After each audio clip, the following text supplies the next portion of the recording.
Hi అండి, అందరికీ నమస్తే అండి. దగ్గుతో బాధపడుతుంటారు, అలాగే మాటి మాటికి దగ్గు వస్తుంటుందండి. రాత్రి నిద్రపోయేటప్పుడు కూడా లేచి మరీ దగ్గుతా నిద్ర కూడా పాడవుతుంటుంది.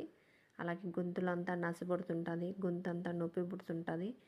ఈ సమస్యలన్నీ మనం ఆయుర్వేదం ద్వారా మన వంటింట్లో ఉండే ఒక్కదాంతో మనం తగ్గించుకోవచ్చండి.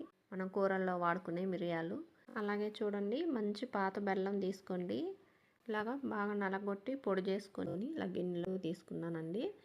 కడాయి పెట్టుకొని మిరియాలు మీరు 1 కప్పు మిరియాలు తీసుకుంటే 4 కప్పులు బెల్లం వేసుకోవాలండి. అలాగే 1 స్పూన్ మిరియాలు వేసుకుంటే 4 స్పూన్లు బెల్లం వేసుకోవాలి.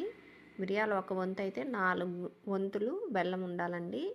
మీరు ఆ కొలతతో చేసుకోవాలి, మీరు ఎంతైనా చేసుకోవచ్చు అండి. ఇవన్నీ బాగా చిన్న మంట మీద దోరగా వేపుకోండి, మాడిపోకుండా. చూడండి మిరియాలు బాగా వేగాయి. మీరు రోకళ్ళైనా దంచుకొని మెత్తగా పొడి చేసుకోవచ్చు, అలాగైనా చేసుకోండి. చూడండి అన్నీ నీట్గా మిక్సీ జార్లో వేసుకొని ఇప్పుడు మెత్తగా మిక్సీ పట్టుకున్నాను. మళ్ళీ ప్లేట్ తీసుకొని టీ వడగట్టుకునే జల్లెడు ఉంటుంది కదా, ఈ జల్లెట్లో వేసుకొని నేను మిరియాల పొడి మళ్ళీ జల్లించుకుంటున్నానండి. ఉండిందంతా కానీ మిరియాల పొడి ఇదే విధంగా జల్లెడ పట్టుకొని మెత్తటి చూర్ణం ఇలా ప్లేట్లోకి తీసుకొని పక్కన పెట్టుకోండి. ఇప్పుడు చిన్న కడాయి తీసుకొని నేను 80 గ్రామ్స్ కప్పుతో వేసుకుంటున్నానండి. మనం తీసుకున్న మిరియాలకి 4 వంతులు అని చెప్పాను కదా, అదేవిధంగా నేను కొలుచుకొని కప్పుతో వేసుకొని అలాగే 2 స్పూన్లు ఇంకా బెల్లం పొడేసి ఇప్పుడు మనం బెల్లం తీసుకున్న కప్పుతోనే అరకప్పు నీళ్ళు పోసుకుంటున్నానండి. నీళ్ళు పోసుకొని స్టవ్ వెలిగించుకొని మీడియం ఫ్లేమ్లో ఈ బెల్లం పూర్తిగా కరిగిపోవాలండి. నురగొస్తుండేటప్పుడు మీరు కొంచెం పాకం చూసుకుంటానండి. పాకం వేసుకొని చూడండి, చేత్తో పట్టుకుంటే ఉండగా వస్తుందండి. ఇదిగో చూడండి పాకం వచ్చేసింది. వేసి పెట్టుకున్న ఈ మిరియాల పొడి అంతా దీంట్లో వేసుకోవాలండి.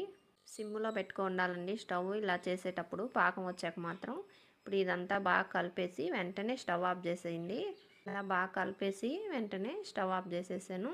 పూర్తిగా గట్టిపడిన దాకా కాకుండా కొంచెం చల్లారిన తర్వాత గోరువెచ్చగా ఉన్నప్పుడే కొంచెం కొంచెం తీసుకొని 1 గ్రాము నుంచి 3 గ్రాముల వరకు ఇలాగా గోళీలాగా తయారు చేసుకోవాలండి. చూడండి మన ట్యాబ్లెట్స్ ఎలా ఉంటాయో అలాగా 1 గ్రాము అయితే పిల్లలకి, 2 గ్రాములు అయితే ఇంకొంచెం పెద్ద పిల్లలకి, 3 గ్రాములు అయితే పెద్దవాళ్ళకండి.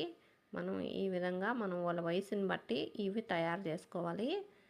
పూర్తిగా ఇవి ఆరిపోతాయండి.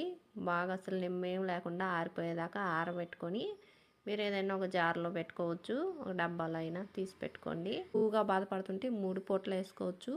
మీరు ఈ దగ్గుతో జలుబుతో బాధపడేటప్పుడు వేడి నీళ్ళు మాత్రమే తాగండి. బాగా ఆకలి కూడా అవ్వద్దండి. వీడియోని ఇంకా క్లారిటీగా చూడాలి అంటే యూట్యూబ్ ఛానల్లోకి వెళ్ళి మా ఛానల్లో చూడండి. చూస్తున్నారు కానీ లైక్ చేయట్లేదండి. లైక్ చేసి సపోర్ట్